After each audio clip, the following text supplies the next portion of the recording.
Welcome to the PR Bunker Podcast, the war room for PR, marketing, and media strategy.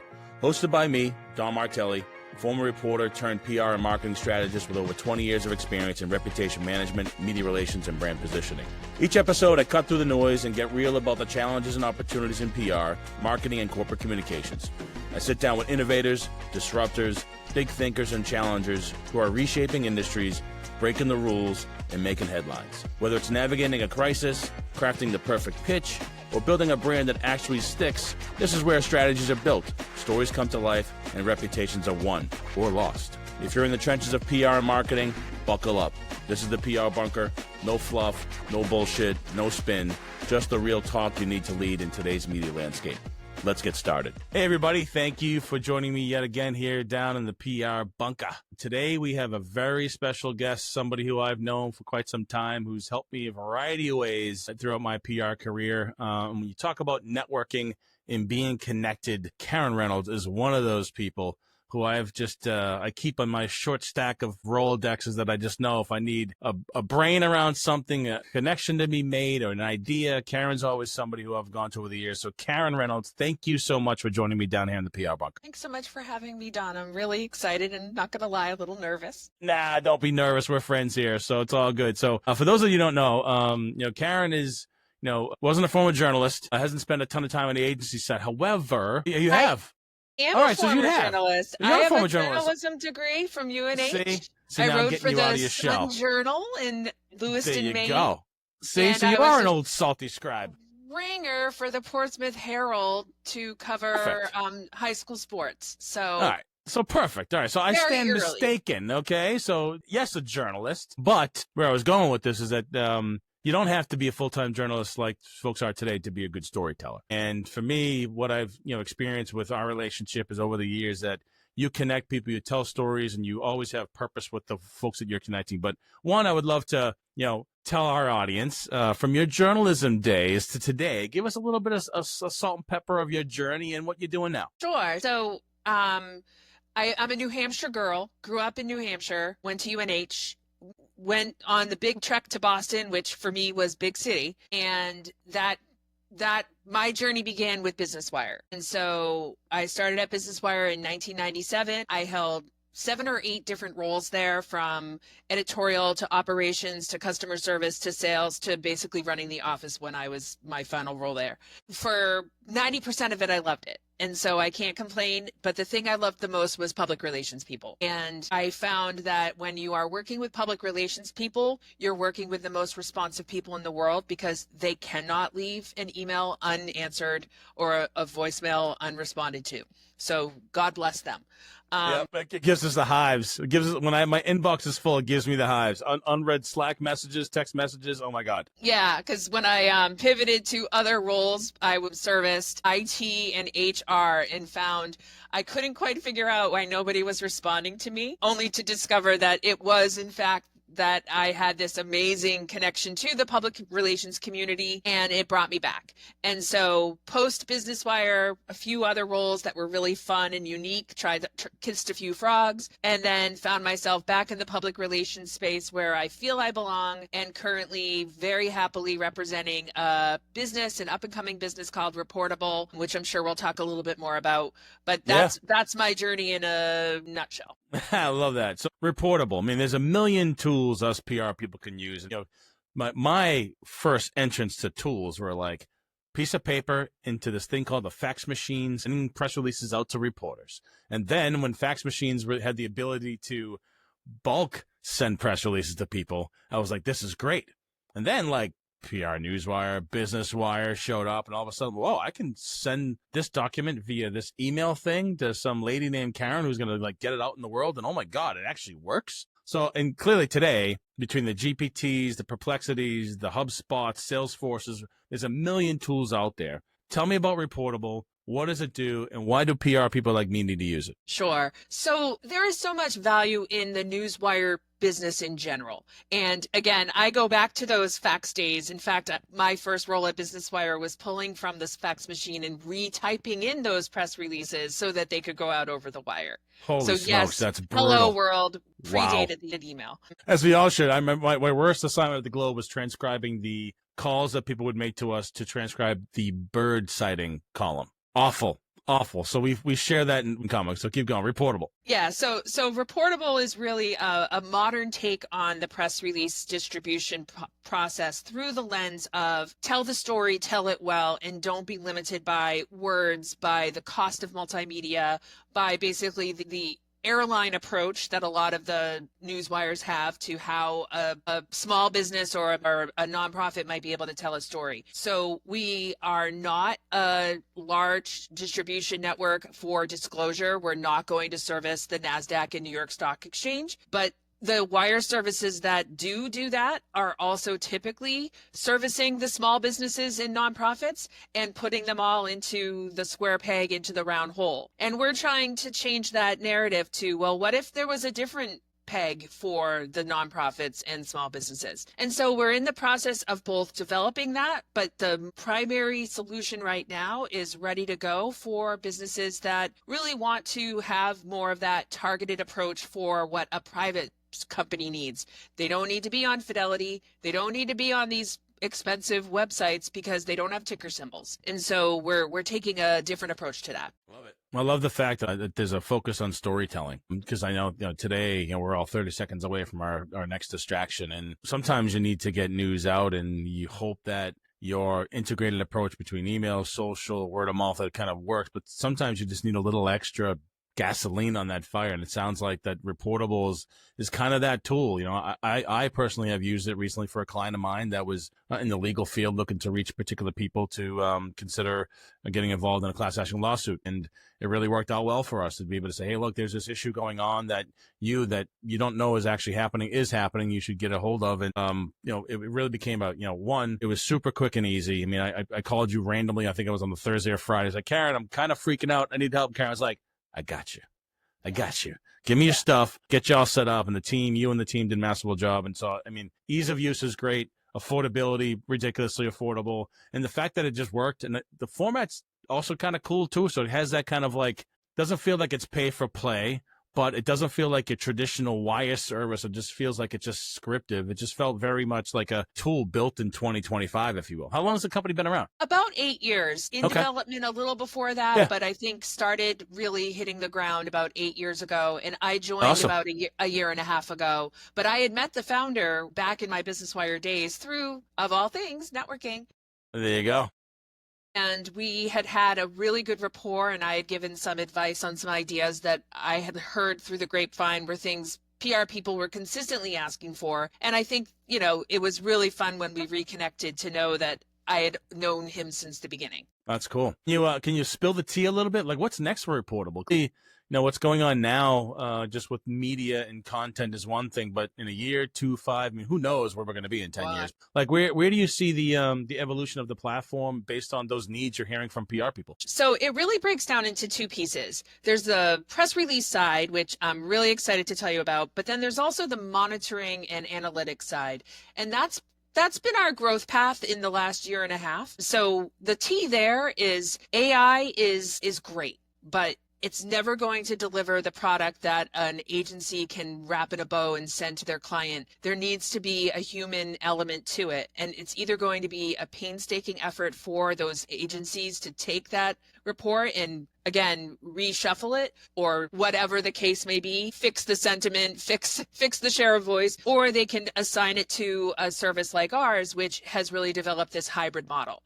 And so we embrace everything there is about AI for capturing the data, pulling the information, keeping it as automated and simple and cost effective as possible. But then we combine that with an analytics team that does that legwork so that we deliver a more bespoke, custom report to the client, to the needs of their KPIs, that can also be white labeled, right? So we can present it as just powered by Reportable, but it's their work, and we're behind the scenes supporting public relations agencies and corporations directly. So that I hope you can see I'm particularly excited about. Yeah. On the press release side, What we're trying to find is, where does syndication and news population fit into the next generation? Because there's so many bots recreating news, right? Is if we're feeding into something and then they're auto-populating with a story, is that earned media? Is that sold media? How do we connect those dots for the public relations community, who I think, based on the multiple places where I track conversations, that's a real question going on in the marketplace right now. Yeah, I mean, look, it's the age-old question. We'd love to hire you, Dawn, to do this PR campaign, but what are the results I can expect? Well, you can expect, highly caffeinated, fast-talking conversations. The fact that I will annoy the heck out of reporters to hopefully get them coverage, but unless you are curing cancer and have literally have uncovered the secrets to the world, getting media coverage will never be guaranteed. So, to support PR people, whether in-house or an agency, to understand the impact of the story, which is basically reach, conversations, awareness, action to some degree, if people like signing up for a class action lawsuit or supporting a nonprofit or supporting this campaign or enrolling in a program. So those CTAs are really important, but it's an age-old problem. It's really hard to measure things like share of voice and reputation. It can be done. There are tools that do that. But I think you need the other person on the side of the phone or the Zoom, for example, has to understand that it's not a one-to-one to a sale. Right? There's nothing you can kind of concretely put your hands on. So, yeah. But I think there's, as influencers in this space and clients become more of age like us, there's an understanding of these veterans of this business, I would say, understand the importance of things of share of voice and sentiment, things like that. So it's good to see that you're all focused on supporting the PR folks in that storytelling of the story effort, if you will. Absolutely. So, speaking of stories, Karen and I, and when I launched my own company a year and change ago, I've been networking with people, having conversations, and Karen's always one of those folks I always go back to. And we were having a conversation one day and kind of telling about the PR bunker and my focus on mission-driven, impact-focused work and types of clients. She said, cool, I'll keep you in mind. I know that I'd love to get to this in a second, but you organize people and have conversations in the community, so you're more of a gatherer of folks as well. But you did mention, hey, look, I got a friend of mine who's got a friend who has something that may be of interest to you, which basically ended up being my role that I'm currently filling outside of the work at the PR Bunker as VP of Integrated Marketing Communications at Alignable, which is all about helping small businesses and networking, which is right up my alley. So it's super, super perfect for me. It's you are my Match.com because you allowed me to find this perfect opportunity for me. But I'd love for you to talk about what are your habits around networking? Because you are a highly networked person, and by way of doing the work you do, you just collect people over the years. But are there things you do on a daily basis, weekly basis, that just are good habits that people can learn from? Yeah, I think so. So I am a serial LinkedIn user, and I do like networking in person. And that, again, I'm kind of a hybrid, right? And so similar to our history of our friendship and collegiality, Don, if we'd only ever met through LinkedIn, I wouldn't feel like I knew you. But that moment we've had the beer together is the moment when, okay, now I hear your voice, I see you. So it's much easier. I'm very good at names and faces when I've met you. But if I've only Zoomed with you, I'm like, who? So I do have very clear lines on virtual and in person. But LinkedIn specifically, of course, I track a lot of people in the public relations space. I do a mix of publishing my own content. I try to keep it pretty light on reportable and salesy, and much more about just things I have a lot of passions, right? I'm passionate about sports, and specifically women in sports. So I find when I publish about that, there's a community of people who are also my public relations people who seem to respond to that. So I know that that's a community that there's a connection there. I really believe in helping people when they may not know when to ask for help. And I guess the best way to describe that is I went through a tough layoff, and it was heartbreaking. It was it was a little surprising, and it sent me down a pretty dark place. And when it comes to things like LinkedIn, I knew I had the option. I could keep it really private and just pridefully try to navigate without talking about it. or I could lean in. And I made the decision to lean in and really put myself out there. I'm struggling. This happened and I'm trying to find my way out of this. And it was the public relations community that had been my customers, my clients, my support, the people I bump into at PR Club and PRSA. They reached out in hordes, and it really changed the way I saw my network, because I almost felt like George Bailey, right? Or Mr. Holland, right? I thought all this time I was just the behind the scenes person, and suddenly people were supporting me. And that changed the way I saw my network and again, my ability to network. But the long and short of it is, it led me down a different journey, which is be helpful. And be helpful all the time. Now, I think I was doing that anyway, but I wasn't being as intentional about it, because what was happening is some people would say, oh, well, go ask Karen. She knows people. Maybe you can connect. But now I'm like, hey, don't be afraid to ask me. Come to me. It's okay that you're struggling. You're not alone. How can I help you? And that has led to a lot of coffee conversations, a lot of pancakes, a lot of times when someone just needs to vent, but they need to vent to someone that is maybe neutral, right? The long and short, and I'm sorry if that, I should mention, I also like to talk a lot. That's all good. You're in good company. I do too. So the long and short of it is be present, be proactive. When I'm on LinkedIn, I do all of those things, but I'm always with an intention behind it of how can I help somebody? And I don't expect anything in return. It's nice when it happens and I appreciate it like nobody's business. But if it's not going to end up being that way, my cup gets full just from knowing that I helped somebody. And if that's how you operate, then it should be very natural and very easy to do. Yeah, you're spot on with that, because for me that's the boomerang effect, right? You know, I help you, you help me, vice versa. And what happens when you extend that to what we talk about at Alignable, which is your second degree network. So you have an ecosystem of people, I have an ecosystem of people, and more than likely there's a lot of overlap there, because you know we have the same kind of friends. It's a small community, if you will. But then there's those the relationships we have where they've never met each other. So the fact that I'm at Alignable because of a second and third tier connection is just showcases the power of when you do put yourself out there, and you're honest and you have conversations, and you're always asking, like, what are you working on and how can I help? Right. And it could be just like, can you look at my resume? Can you connect me with Don? I'd love to learn more about what you're doing at Reportable. Can you connect me with Karen? No problem.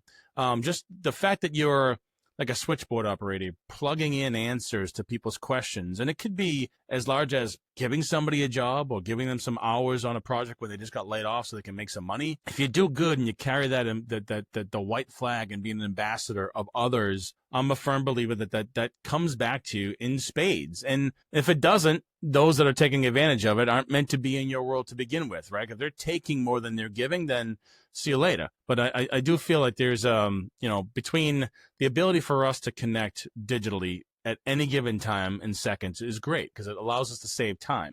But those that spend the time in person and doing things like this and having conversations that are a little more meaty, it just adds to that stickiness of the relationship, which is why, like, you and I have talked recently in the past handful of weeks, just back and forth on some stuff. But prior to that, it was kind of quiet. Then we talked about the Alignable gig. And then prior to that, probably months, right? But like, good relationships stick. And then like when you get back in the room, the virtual room or in person, you're picking right back up and you're talking about the Red Sox, you're talking about women in sports and my daughter playing field hockey and softball. Like it's more natural, and business gets done as an aside, but the relationship is what matters. Yeah, I couldn't agree more. And, fun fact, Don, I think you know this, but you're a Revere guy, and my mom and dad are Revere folks. That's where they met. They went to Revere High. So that, I think, is probably how I first remember always remembering you, because you speak exactly the way they do.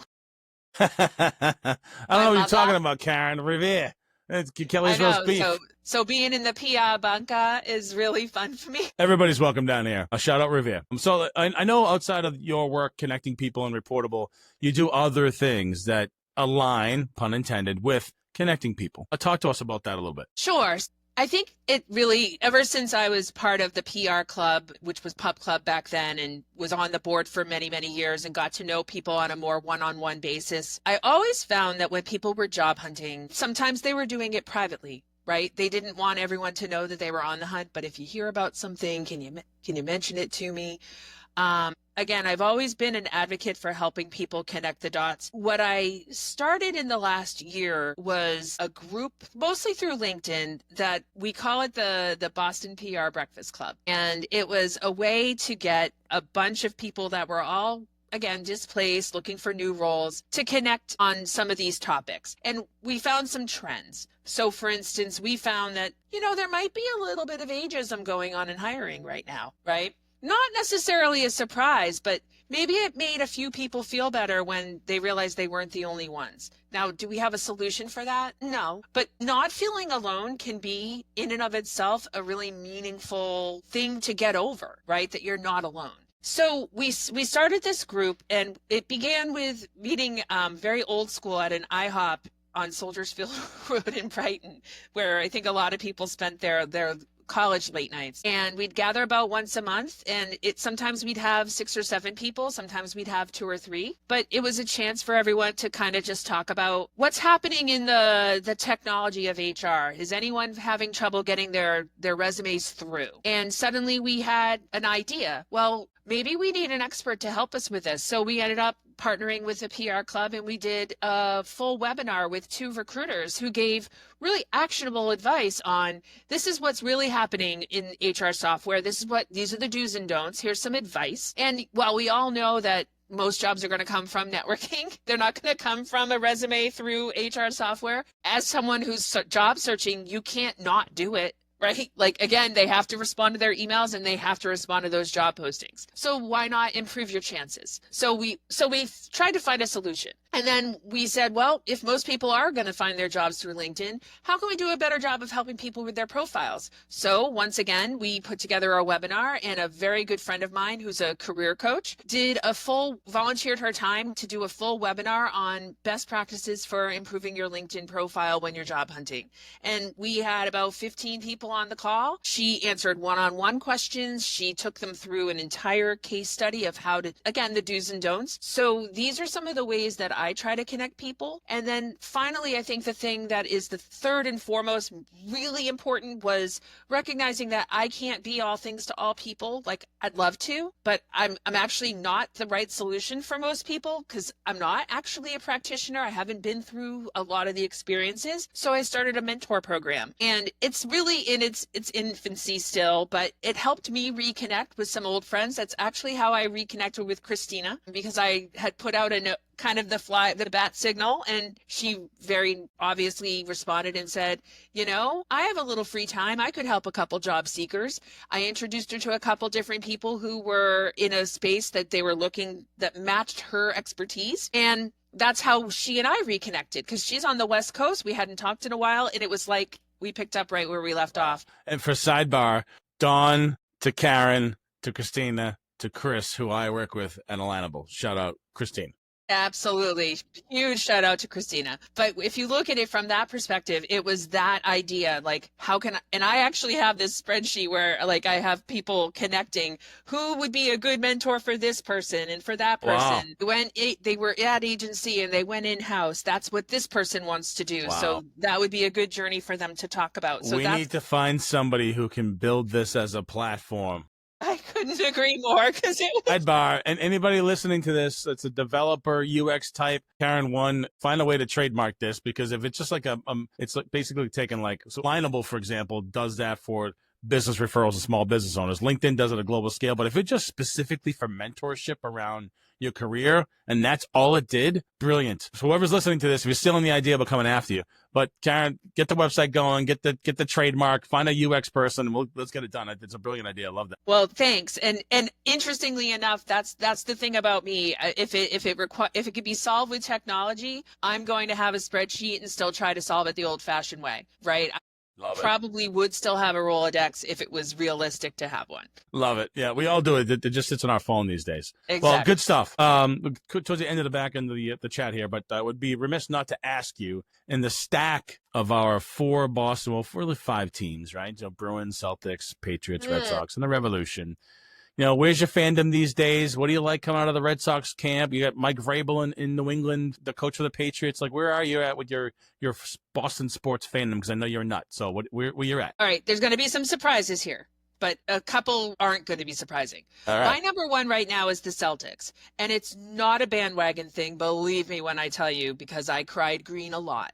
And I did grow up in the Bird McHale era, and of course enjoyed that immensely. I loved the 2008 team a lot, the big three. I don't think I could love someone more than Kevin Garnett. Love KG. Love KG. Shout out KG. Yeah, but this generation is just mind-boggling to me. But what is different about my fandom now is how much of a fan I am of all of the NBA, where my natural instinct used to be to hate the opposing teams. I can't do that right now because I don't know. I can't like the Lakers. I can't like them.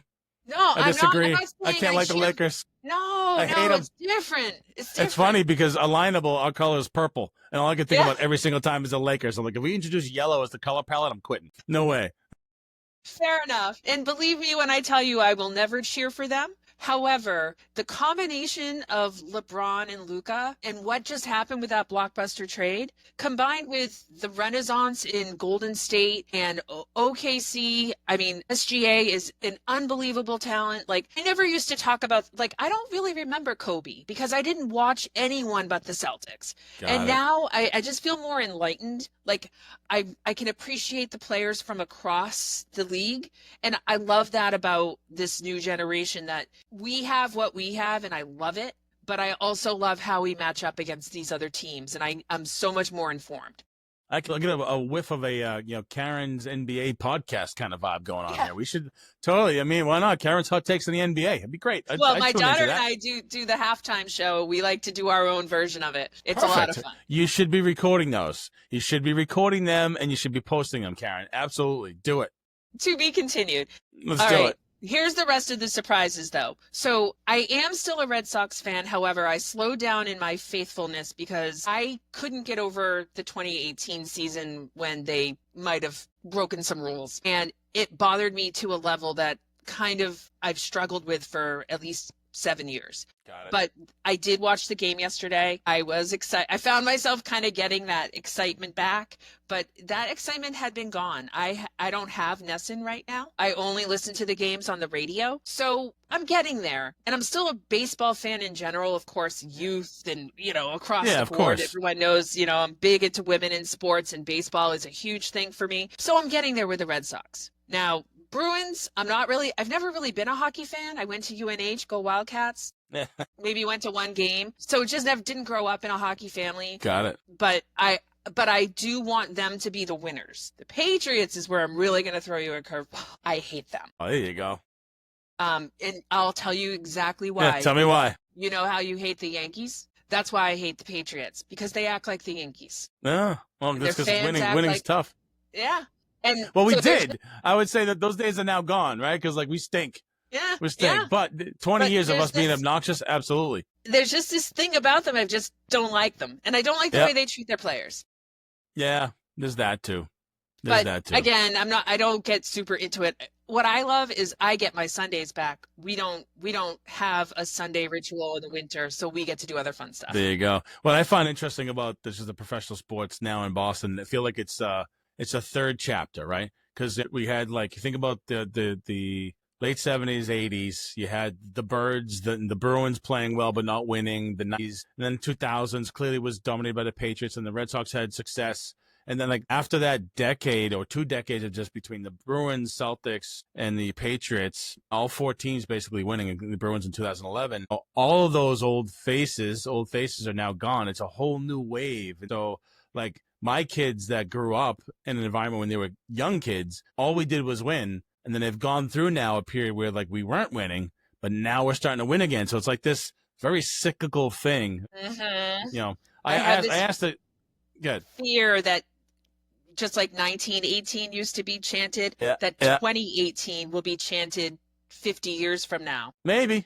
The beauty of that's the beauty behind the story of sports, right? Like, we live and die by these sort of experiences, and it brings people together. Like you and I, other than the Revere connection and our professional relationship, there's things that just connect people, and that's the beauty of networking and staying in touch, and all the things that I do with my work at Alignable or the PR Bunker and the work you're doing at Reportable. It's just about really helping people, telling good stories, whether it be Lakers, Celtics, Bruins, Canadians, Patriots, Giants. You go down the line, it's all good storytelling. But back to the professional thing real quick.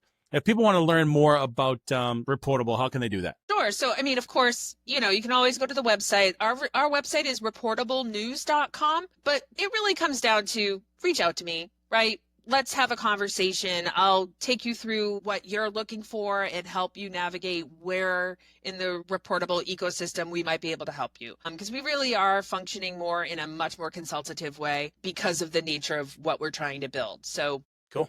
Have a conversation. Very good. And she's very findable on LinkedIn too and other platforms. So just Google her and you'll come across Karen. Just search under Queen and she'll be right there. Well, Karen, thank you for joining me in the PR Bunker. We definitely will do this again. And I'll be tuning in to you and your daughter's NBA halftime podcast when you get that launched. And not only your networking or your mentoring ecosystem idea, which I absolutely love. Keep up the good work. Keep connecting people. And thank you again for all your help over the years with my clients. Wire services, my last minute requests that were a pain in the ass, but you got them done. And obviously for the opportunity that I've been so thankful for in the last handful of months here. So thanks for joining me. Appreciate the time. Thank you for joining me on the PR Bunker. Hope you enjoyed this episode with Karen Reynolds of Reportable. If you are in public relations and looking for a different type of service to tell your story, unlike the traditional wire services, give Reportable a look. Reach out to Karen Reynolds at Reportable. You can find her on LinkedIn and elsewhere. In the meantime, appreciate you tuning in. If you like this episode, feel free to share it, like and subscribe. Until next time, we out.